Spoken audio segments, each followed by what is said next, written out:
Kementerian Pendidikan, Kebudayaan, Riset, dan Teknologi Kemendikbudristek mengubah aturan seleksi masuk perguruan tinggi negeri (PTN).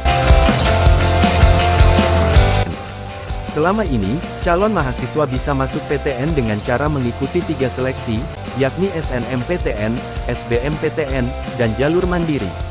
Mendikbudristek, Nadiem Makarim mengatakan, transformasi seleksi masuk PTN bertujuan untuk menyelaraskan pembelajaran di jenjang pendidikan menengah dengan pendidikan tinggi. Selain itu, kebijakan ini juga bermaksud untuk memberikan kesempatan yang lebih adil kepada peserta didik terutama yang memiliki latar belakang kesulitan ekonomi, ucap dia saat konferensi pers Merdeka Belajar episode ke-22 secara daring, Rabu, tanggal 7 September tahun 2022. Nadiem mengaku, arah baru transformasi seleksi masuk PTN lewat 5 prinsip perubahan, yaitu mendorong pembelajaran yang menyeluruh dan lebih berfokus pada kemampuan penalaran.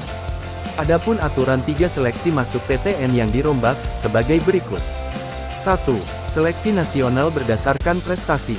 Pada seleksi nasional berdasarkan prestasi SNMPTN, dia menjelaskan seleksi akan berfokus pada pemberian penghargaan tinggi atas kesuksesan pembelajaran yang menyeluruh di pendidikan menengah. Hal ini dilakukan melalui pemberian bobot minimal 50% untuk nilai rata-rata rapor seluruh mata pelajaran.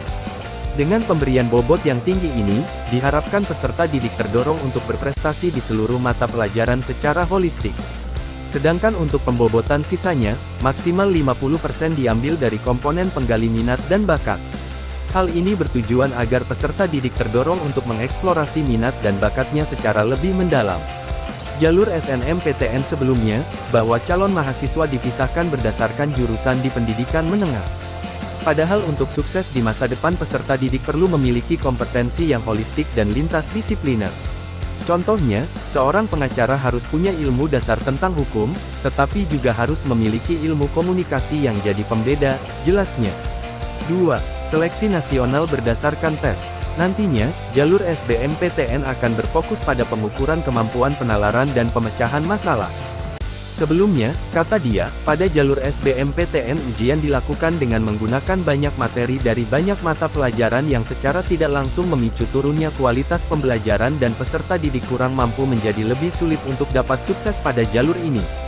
Saat ini, bilang dia, jalur SBMPTN akan berbeda. Dalam seleksi ini, tidak ada lagi tes mata pelajaran, tetapi hanya tes skolastik. Soal pada seleksi ini akan menitikberatkan kemampuan penalaran peserta didik, bukan hafalan, ungkap dia. Kerjasama antara peserta didik dan guru melalui pengasahan daya nalar akan meningkatkan kesuksesan peserta didik pada jalur seleksi berdasarkan tes, tuturnya. 3. Seleksi jalur mandiri oleh PTN. Pada jalur ini, pemerintah mengatur agar seleksi diselenggarakan secara lebih transparan dengan mewajibkan PTN untuk melakukan beberapa hal sebelum dan setelah pelaksanaan seleksi secara mandiri. Sebelum pelaksanaan seleksi secara mandiri, PTN wajib mengumumkan beberapa hal, antara lain: jumlah calon mahasiswa yang akan diterima masing-masing program studi fakultas. Intinya masuk PTN sekarang tidak berdasarkan satu jurusan tapi secara holistik.